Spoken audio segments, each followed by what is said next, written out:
Bonjour à tous et bienvenue dans Écho de l'Ogre, le podcast dédié à l'univers de Camelot.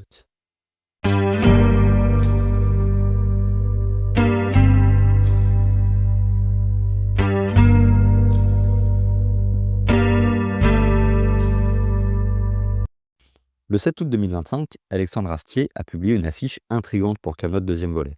Cette affiche ne se contente pas d'annoncer la suite, elle liste tous les personnages qui seront présents dans les parties 1 et 2 du film, en précisant depuis quand ils sont apparus dans l'univers de Camelot.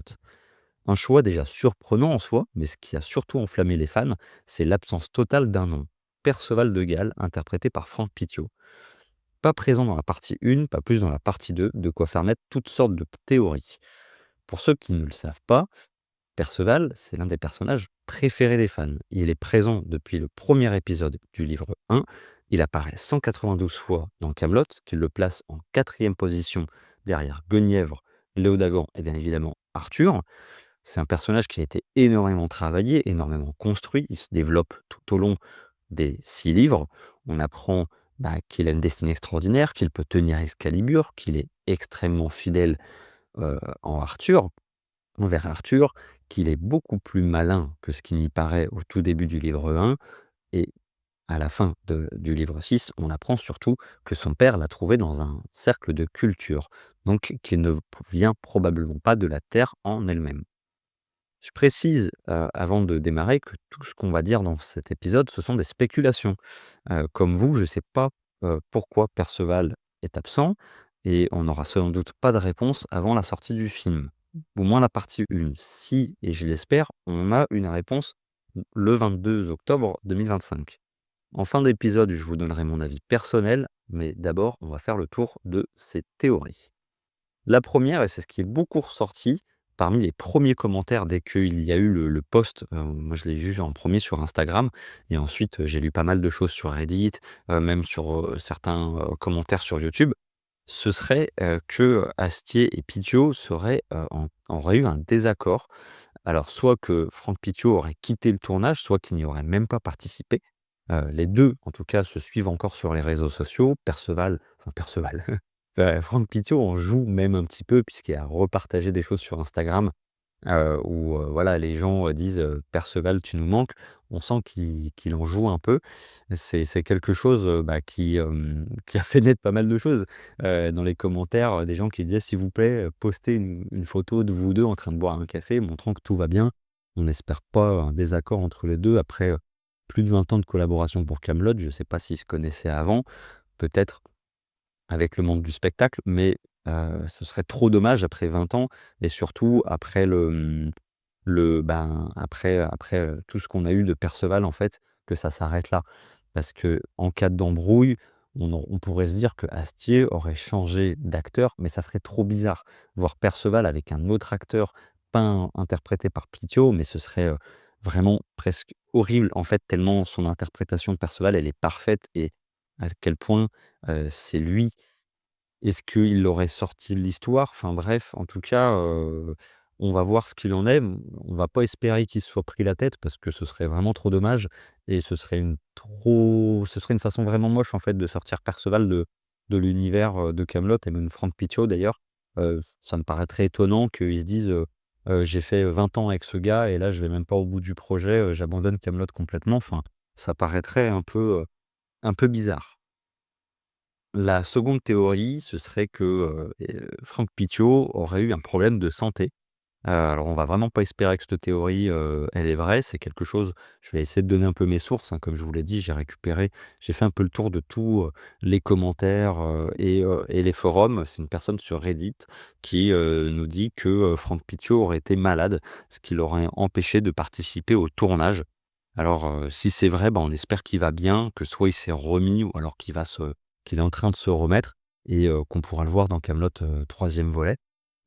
Ou alors peut-être même, s'il a le temps, de tourner une petite scène, j'en sais rien comment ça se passe dans le monde du cinéma pour au moins apparaître, à la fin de la deuxième partie. Ça paraît un peu compliqué, mais on va pas espérer que cette théorie elle est vraie non plus puisque, voilà, c'est vraiment pas à souhaiter.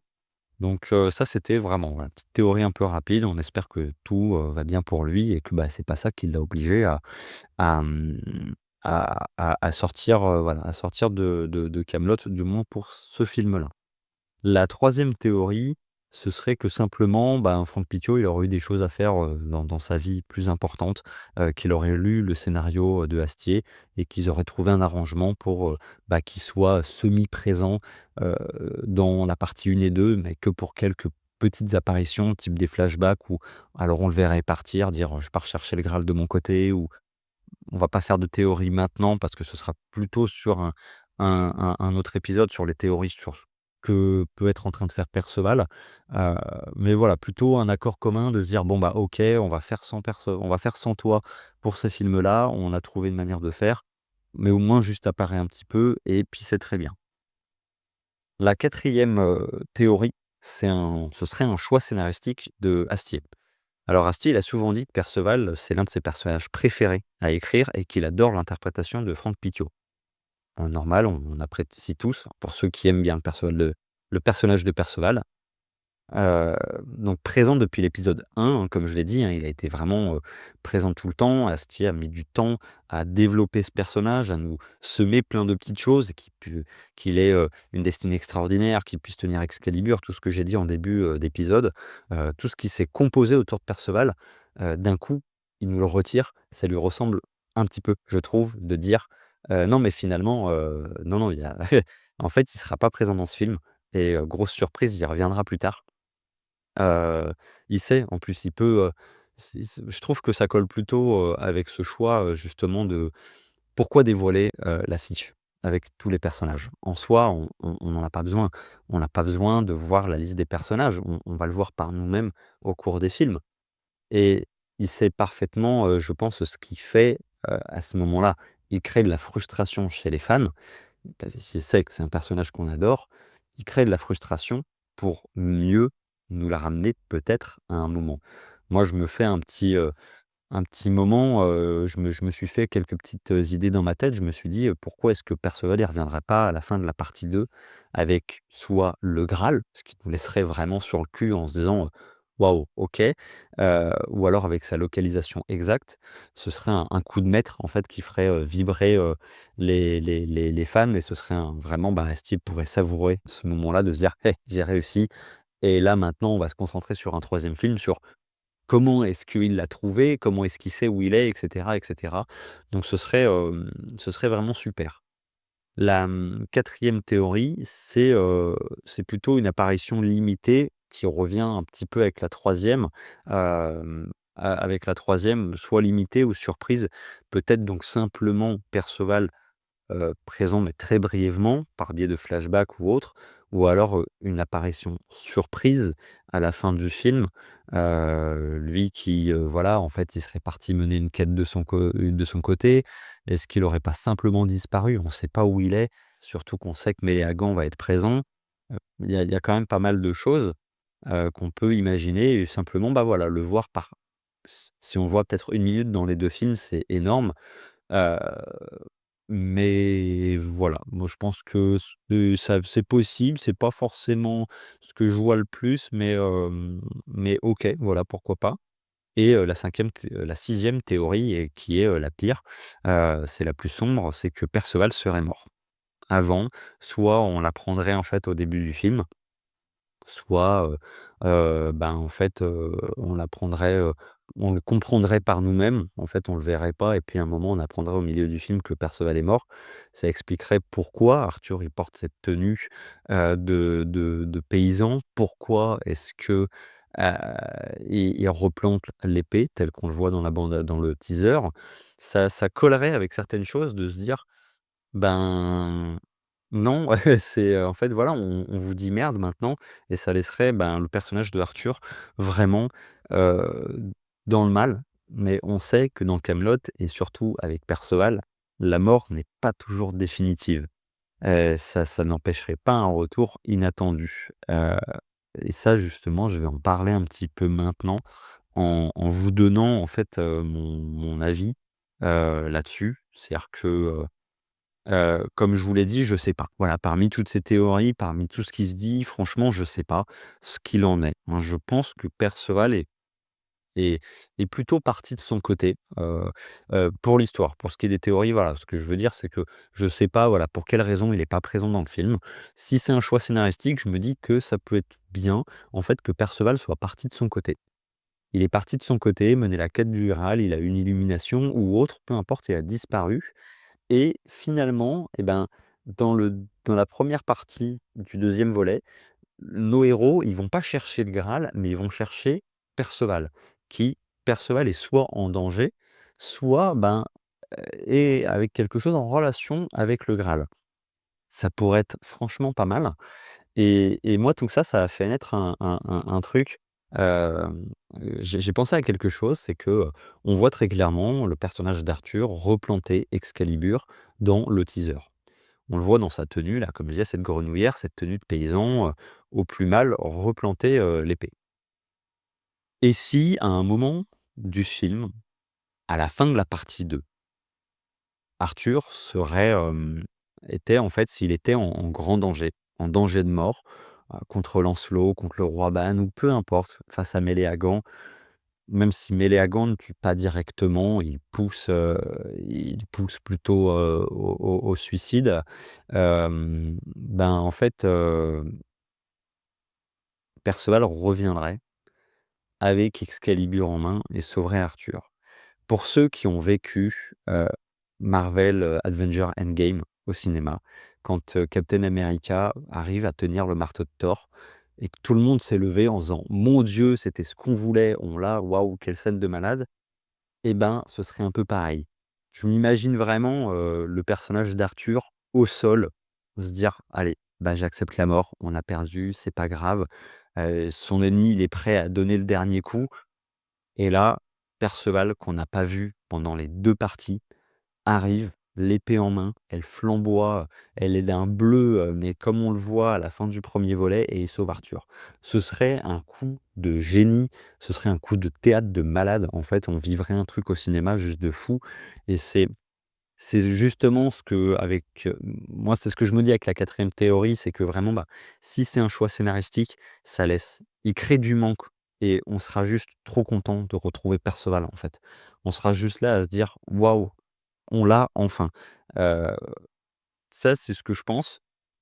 Le fait qu'on n'ait plus du tout Perceval, dans les films, j'ai un peu de mal à y croire et franchement, j'espère pas parce que j'aime trop ce personnage et je trouve que, c'est un personnage qui est, capital.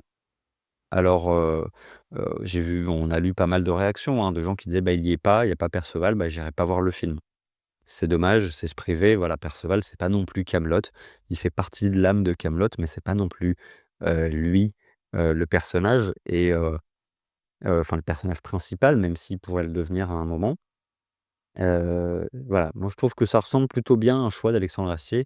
Je l'entends presque le dire, hein, dire, «Voilà, vous voulez une surprise, mais en fait, il y a pas Perceval». Voilà, ça choque tout le monde, mais il sait exactement ce qu'il fait et de toute façon, Astier le dit, il écrit pas pour les fans, il écrit pour lui parce qu'il sait où est-ce qu'il veut emmener Camelot et il écrit pas pour nous faire plaisir. Il sait qu'il fait pas forcément plaisir. Il sait qu'il fait pas l'unanimité, heu, ben, qu'il est pas en fait en retirant volontairement ou non Perceval de ce film-là, mais en tout cas, il y a moyen de faire des choses vraiment très, très intéressantes. C'est à peu près tout pour cet épisode. C'est un épisode assez court parce que, bah, c'est que de la théorie, c'est que, voilà, ce que je pense moi.